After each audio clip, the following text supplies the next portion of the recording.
Hai teman-teman hebat, bagaimana kabarmu hari ini? Ibu harap teman-teman hebat semua dalam keadaan sehat. Jumpa lagi dengan Bu Wulan Jayanti. Kali ini materi yang akan kita pelajari adalah tentang sistem komputer. Sudah ada yang tahu apa itu sistem komputer? Kalau belum, kita kenalan dulu yuk.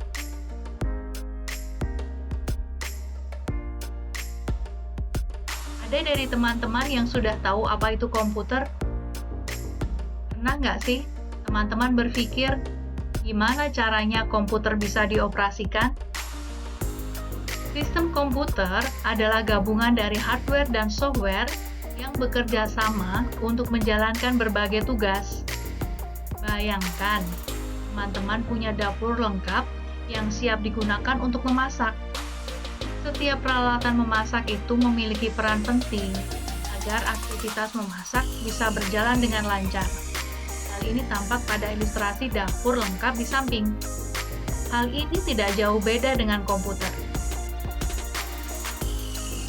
Teman-teman pasti bertanya-tanya, kenapa sih murid jurusan kuliner harus belajar tentang sistem komputer?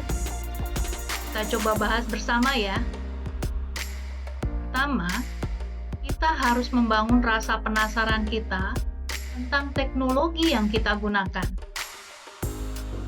Kedua, kita harus bisa memahami gambaran sederhana tentang bagaimana komputer berfungsi dalam kehidupanmu sehari-hari, terutama di bidang kuliner.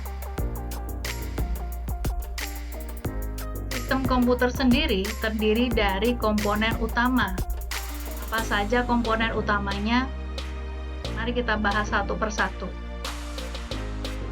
Yang pertama namanya adalah hardware, atau lebih kita kenal sebagai perangkat keras. Perangkat keras adalah perangkat fisik yang dapat dilihat dan disentuh oleh teman-teman saat berada di Labcom 2. Kemudian yang kedua namanya adalah software. Kita dapat menyebutnya sebagai perangkat lunak. Software merupakan program yang berfungsi untuk mengatur dan mengelola kerja hardware. Yang ketiga, namanya adalah brainware, atau disebut sebagai pengguna komputer. Pengguna berarti adalah orang yang dapat mengendalikan semua perangkat komputer. Berikut penjelasannya. Berikut ini adalah contoh hardware dan fungsinya. Seperti yang teman ketahui, pertama Ibu akan memberikan contoh tentang CPU. CPU merupakan otak komputer yang berfungsi untuk mengubah semua data. Kemudian ada monitor.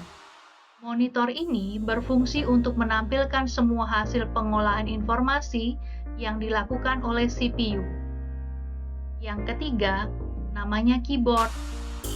Keyboard digunakan untuk memasukkan data informasi, baik dari bentuknya simbol, huruf, ataupun angka ke dalam komputer. Yang terakhir namanya mouse, merupakan alat yang mampu memberikan navigasi perintah di komputer.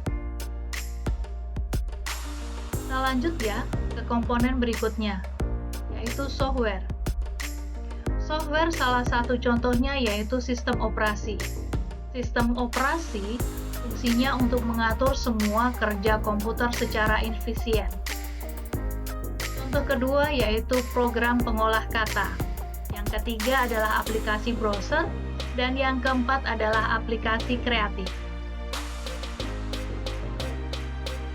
Nah, teman-teman, kita saat ini sudah masuk ke komponen yang ketiga, yaitu pengguna komputer.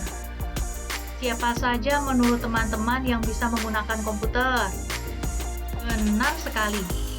Pengguna komputer, ya ini mulai dari kalian sebagai pelajar, ibu yang merupakan guru, dan ada pula chef, ahli gizi, dan masih banyak lagi orang yang berkepentingan untuk mengakses teknologi dalam pekerjaannya. Jadi, apa nih kesimpulanmu? Menurutmu, apa itu sistem komputer? Apa saja komponennya? Apa analogi dalam bidang kuliner yang tepat untuk sistem komputer? Masih perlukah kamu belajar sistem komputer? Semua pengantar sistem kali ini bermanfaat untuk teman-teman hebat semua. Subscribe channel Brigita Wulanjayanti dan follow Instagram brigita.wulanjayanti untuk mendapatkan informasi materi. Sampai jumpa!